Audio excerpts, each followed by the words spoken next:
Good morning. Yes, good morning. How are you doing? I'm doing great. Okay. Could you please tell me your full name? Yes, of course. My full name is Nafisa Anisha. What can I call you? You can call me Anisha. Okay. Miss Anisha. Yes. Could you please tell me your educational qualification? Yes, why not? I have recently completed my secondary education. Okay. Do you have any practical experience alongside your academic journey? Yes. Alongside my academic journey, I have 2 years of experience in internet browsing. That's good. How old are you? I am 16 years old. What do you like to do in your free time? In my free time, I enjoy reading books. Reading books. So what's your favorite hobby? My favorite hobby is watching animes.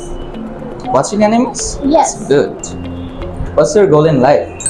My goal is life to become a successful person. That's good. Thank you very much, Miss Anisha. Yes. It's a pleasure to meet you. Yes, me too. Have a nice day. Thank you. Yes.